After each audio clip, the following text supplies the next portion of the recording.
নমস্কার, গুরুকুল ইনফো চ্যানেলে জানাই আপনাদের স্বাগত। পশ্চিমবঙ্গে নতুন সরকার গঠন হয়েছে, শিক্ষাক্ষেত্রেও আসছে আমূল পরিবর্তন।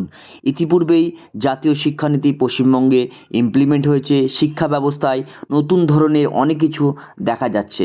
এই পরিস্থিতিতে রাজ্যের শিক্ষামন্ত্রী সিলেবাস পরিবর্তন নিয়ে একটি ইঙ্গিতপূর্ণ বক্তব্য দিলেন। আপনাদের সামনে শেয়ার করব যে সিলেবাস কি পরিবর্তন হতে চলেছে, আর পরিবর্তন হলে কবে থেকে সেটা কার্যকর হবে, সম্পূর্ণ তথ্যই আপনাদের সামনে শেয়ার করব। ভিডিওটি শুরু করার আগে চ্যানেল যারা নতুন তাদের বিশেষ অনুরোধ, চ্যানেলটি সাবস্ক্রাইব করে পাশে থাকবেন, পাশে থাকা বেল বাটনটি অবশ্যই প্রেস করে দেবেন।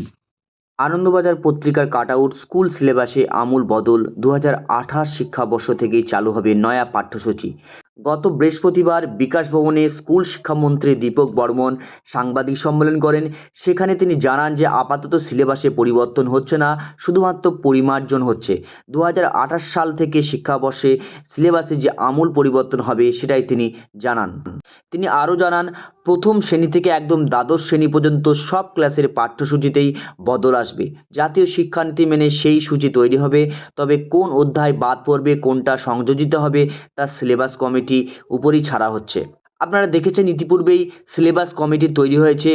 রাজ্যের বিভিন্ন জেলা থেকে বিভিন্ন শিক্ষক শিক্ষিকা মণ্ডলী সেই সিলেবাস কমিটিতে স্থান পেয়েছেন। শিক্ষামন্ত্রী আরও জানান, এখনই সিলেবাসে পরিবর্তন আসবে না, তার কারণ একদম রানিং সেশন চলছে। এই মুহূর্তে পরিবর্তন করলে শিক্ষাক্ষেত্রে একটা সমস্যা তৈরি হতে পারে, ছাত্রছাত্রীদেরও, শিক্ষক শিক্ষিকা মণ্ডলীরও সমস্যা তৈরি হতে পারে। তাই পরিমার্জন হবে 2028 সাল পর্যন্ত। 2028 সালের জানুয়ারি থেকেই নয়া পাঠ্যসূচি চালু হবে।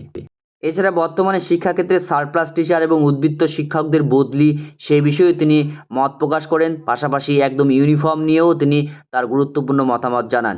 যাই হোক, ভিডিওতে এইটুকু তথ্য আপনাদের সামনে শেয়ার করলাম। সকলে ভালো থাকুন, সুস্থ থাকুন, ধন্যবাদ।